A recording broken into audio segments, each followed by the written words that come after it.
नमस्कार दोस्तों, stock market studies में फिर से एक बार आपको दिल से बहुत-बहुत स्वागत करता हूँ। तो आप सब लोग कैसे हैं? प्लीज़ मुझे कमेंट्स करना। तो फिर से आज के दिन में बहुत बड़ा अपडेट कुछ कंपनीज़ के ऊपर है, तो उसके बारे में चर्चा करूँगा। तो वीडियो को लास्ट तक देखिएगा और अभी तक अपने चैनल को सब्सक्राइब नहीं किया तो ज़रूर कर लीजिएगा क्योंकि कंटिन्यूअसली मार्केट रिलेटेड अपडेट पाना चाहते हैं, तो इस चैनल के ऊपर बने रहिए। तो चलो देख लेते हैं कौन-सा कंपनी है इस वीडियो के अंदर। फर्स्ट जो कंपनी के बारे में चर्चा कर रहा हूँ उसका नाम है आलोक इंडस्ट्रीज क्योंकि मुझे बहुत मतलब काल के दिन बहुत ज्यादा कमेंट्स आया था इसके ऊपर। मैंने एक वीडियो भी कल के दिन अपडेट दिया था कि उस शेयर के ऊपर इतना मैसिव जाम देखने को मिला, एक दिन में 20% तक जाम देखने को मिला। तो अचानक इस तरीके से जाम होने के पीछे एक बड़ा रीजन है, वो रीजन मैं आपके साथ डिस्कशन करूंगा। तो इसीलिए इस वीडियो को लेके आया हूँ क्योंकि पेनी स्टॉक है और बहुत दिनों के बाद कंपनी 52 वीक के हाई भी अचीव कर चुके हैं और शानदार तरीके से एक ब्रेकआउट भी हुआ। कि इस तरीके से ब्रेकआउट के ऊपर एंट्री लेना चाहिए क्या? फाइनली टेक्निकली जो चार्ट पैटर्न बना, शोल्डर कम हेड कम शोल्डर बना, तो फाइनली ब्रेकआउट हुआ, क्या इस ब्रेकआउट को एंट्री के हिसाब से लेना चाहिए? तो इसी के बारे में चर्चा करूंगा क्योंकि हर बार मैं आपको यही समझाता हूँ कि जब भी टेक्निकली चार्ट पैटर्न बने तो उसके टेक्निकली चार्ट पैटर्न देखने के बाद आपको करना क्या है। तो सबसे पहले बता दूं कि अलग इंडस्ट्रीज के ऊपर एक्चुअली क्या न्यूज था जिसके ऊपर इतना ज्यादा जाम देखने को मिला। सबसे पहले देखिए, गूगल में आप भी जाकर सर्च कर सकते हैं। आप अलग इंडस्ट्रीज शेयर प्राइस को सर्च करेंगे तो देखिए पिछले दिनों में एक मैसिव जाम हुआ था। उसके पीछे एक बिग रीजन था, वो रीजन है रिलायंस इंडस्ट्रीज। देखिए रिलायंस ने क्या किया, करीबन 3,300 करोड़ का टोटल इस कंपनी के ऊपर इन्वेस्टमेंट करने वाला है। तो इस कारण के वजह से एक बड़ा सा मोमेंटम देखने को मिला 20% के आसपास। देखिए छोटे से जब कोई भी कंपनी होते हैं ना, इसमें एक एक बात आपको हमेशा याद रखना है कि उस तरीके से कंपनी के ऊपर बड़े कोई कंपनीज अगर निवेश करते हैं तो वो कंपनी रॉकेट बन जाते हैं। अलग इंडस्ट्रीज के ऊपर हमेशा यही चीज देखने को मिला। बार बार रिलायंस ने बताया कि इस कंपनी का शेयर खरीदारी करेंगे, स्टेक खरीदारी करेंगे, तो उसके बाद एक मैसिव जंप देखने को मिला। और नहीं तो इस कंपनी में कुछ खास परफॉर्मेंस मुझे नहीं देखने को मिलता। मैं ऐसे बात क्यों बता रहा हूँ, चलो मैं आपको समझा भी देता हूँ। ध्यान दीजिएगा इस चीज को कि कंपनी के सेल्स में देखिए बीच में 2000 करोड़ का सेल्स, अभी कितना 1300 करोड़ का सेल्स। मतलब सेल्स में बहुत वोलेटिलिटी है, कभी भी सेल्स में फिक्स्ड एक लेवल में कोई भी सेल्स देखने को नहीं मिला। एक्सपेंस के बारे में बात करूं तो एक्सपेंस एक ही रेंज के अंदर अंदर है।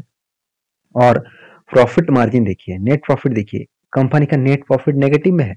कंटिन्यूसली कंपनी नेगेटिव में प्रॉफिट मतलब नेट प्रॉफिट को कंटिन्यू कर रहा है। उसके साथ साल भर की बात करूं तो साल भर में भी आपको कंपनी का नेगेटिविटी देखने को मिलेगा। कंटिन्यूसली कंपनी क्या कर रहा है, नेगेटिव रन कर रहा है। अभी करंट टिल टू मंथ मतलब टीटी जो एम है, टिल टू मंथ अभी नेक्स्ट प्रीवियस ईयर से आज तक देखा है तो कंपनी और भी ज्यादा लॉसेस में है। उसके साथ साथ आप देखेंगे तो इन्वेस्टर, जहाँ पे प्रोमोटर के बाद एफआईएस के पास होल्डिंग्स छोटा मोटा है, बाकी पूरे का पूरा होल्डिंग्स एफआईएस के पास, सॉरी प्रोमोटर के पास और पब्लिक के पास ही देखने को मिलेगा। और कैश फ्लो भी आपको देखिए, कैश फ्लो शायद आपको पॉजिटिव दिखे अगर कंपनी का नेट प्रॉफिट ही तो नेगेटिव में है। उसमें चिंता और क्या बात मैं देखूं, कंपनी का रिजर्व भी देखिए लगातार नेगेटिव में चले जा रहे हैं।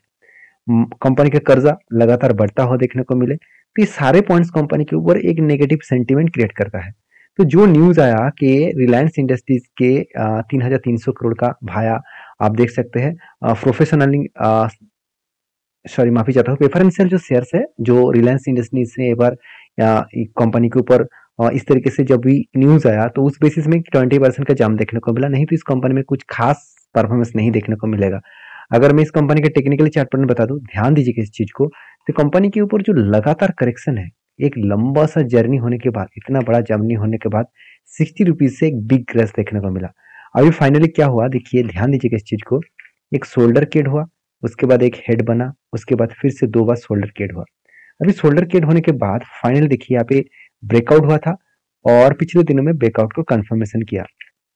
तो जो लोग सोच रहे हैं कि ब्रेकआउट कंफर्मेशन हुआ इसके ऊपर एंट्री लूंगा, और तो मैं जरूर कहूंगा, मैं मेरे खुद के ओपिनियन आपको बता रहा हूँ, मैं इस इतना शानदार टेक्निकली चार्ट पैटर्न बनने के बाद भी मैं इसके ऊपर एंट्री नहीं लेने वाला हूँ। मैं एंट्री इसीलिए नहीं लूंगा क्योंकि मुझे सिर्फ टेक्निकली चार्ट पैटर्न्स के ऊपर कोई भी टेक्निकली चार्ट पैटर्न्स बन जाए तो मैं ट्रेड नहीं लूंगा।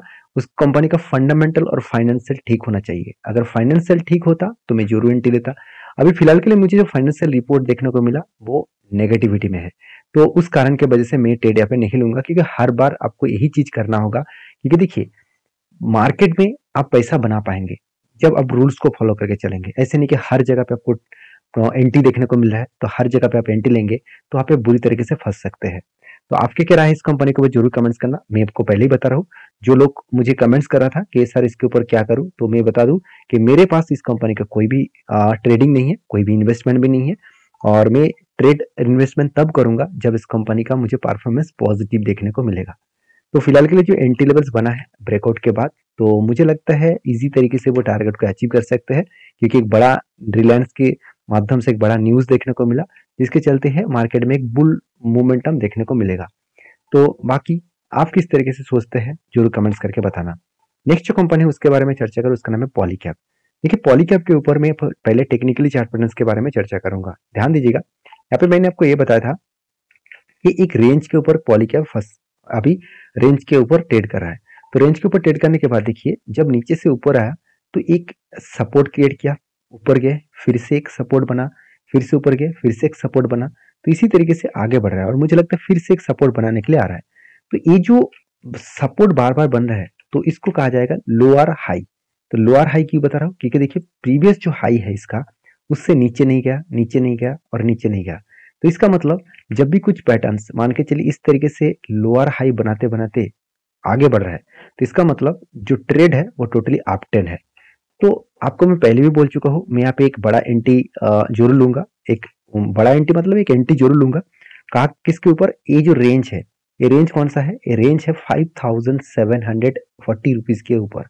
अगर इसके ऊपर कोई भी क्लोजिंग कैंडल दिखे तब मैं एंट्री लूंगा, उससे पहले कोई भी एंट्री नहीं लूंगा। तो आप कहेंगे सर क्या कंपनी के ऊपर कुछ खराबी है, बिल्कुल नहीं है, कंपनी के हर पैरामीटर्स पॉजिटिव दिखेगा। अगर मैं कंपटीटर के बारे में बात करूं तो पॉलीकैब इंडिया के नंबर 1 कंपनी है, मैं पिछले दिनों में भी आपको शेयर किया था इसके बारे में।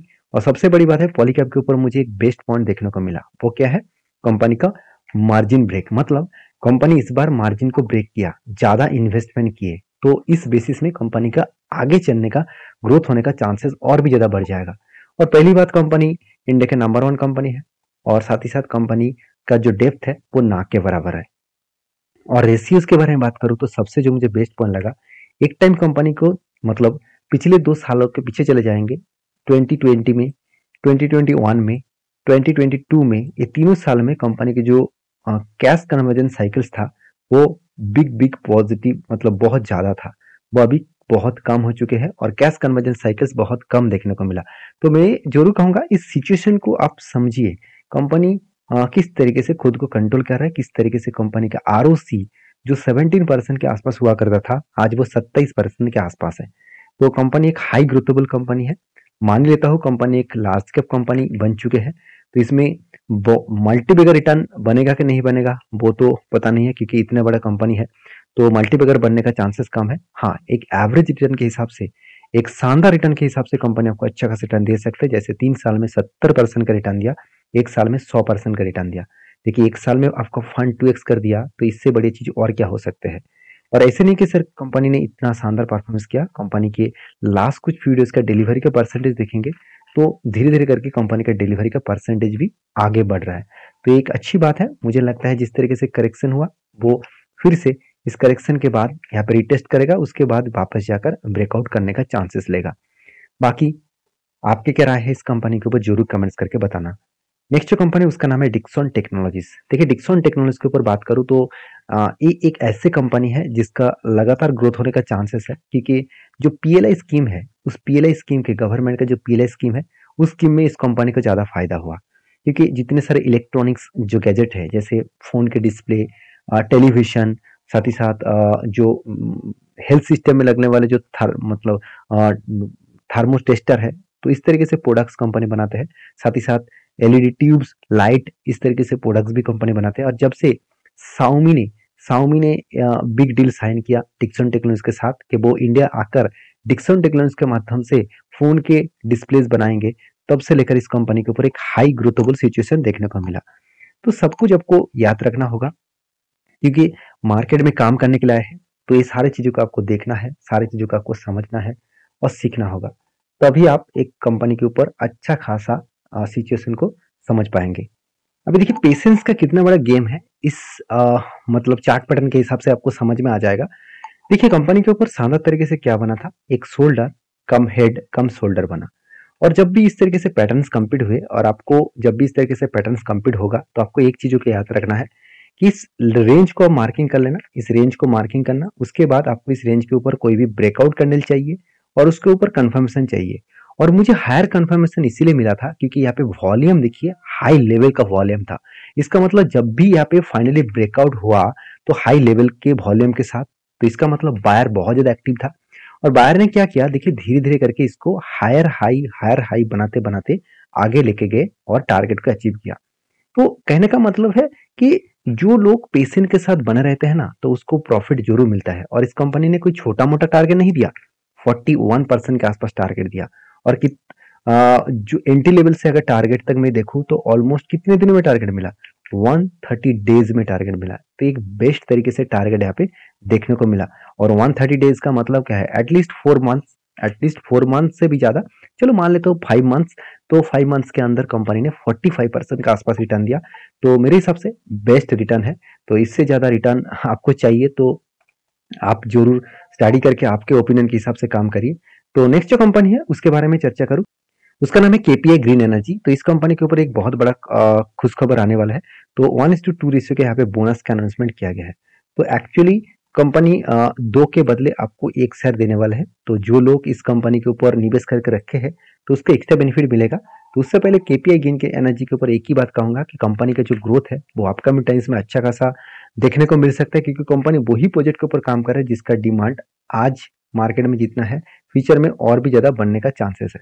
तो मैं जरूर कहूंगा इस कंपनी के ऊपर फोकस रखिए, इस कंपनी के ऊपर स्टडी करिए, क्योंकि कंपनी का जो क्वार्टरली रिजल्ट है, कंपनी कभी भी पीछे मुड़ के नहीं देखा। कंटिन्यूसली सेल्स को हर सालों में ग्रोथ कराते चले गए और वो भी डबल के आसपास। देखिए 24 करोड़ से 50 करोड़ यहाँ पे भी डबल हो गया। और 50 करोड़ से 160 करोड़ यहाँ पे भी डबल हो गया। 160 करोड़ से 200 करोड़, तो यहाँ पे भी नजदीक डबल हो आसपास देखने को मिला। तो हर दिशा से देखा है तो कंपनी में हाई ग्रोथेबल सिचुएशन है। प्रॉफिट भी देखिए 1 करोड़ से बढ़ के हो चुके 12 करोड़, उससे 21 करोड़, उसके बाद 35 करोड़। तो हाई लेवल का एक ग्रोथेबल कंपनी है। और हाँ, कंपनी के ऊपर कर्जा भी ज्यादा है, ऐसे नहीं कहूंगा कि कंपनी के पास कर्जा नहीं है। कर्जा ज्यादा है तो इसलिए कंपनी को इस बार 20 से 18 करोड़ तक कर्जा देना पड़ा। अभी कर्जा किस तरीके से कंपनी मिटा रहा है वो देख लीजिए। कंपनी को जो कर्जा है वो कंपनी प्रोसीड फ्रॉम बोरिंग्स में कंपनी देखिए कंटिन्यूसली कर्जा लिए जा रहा है।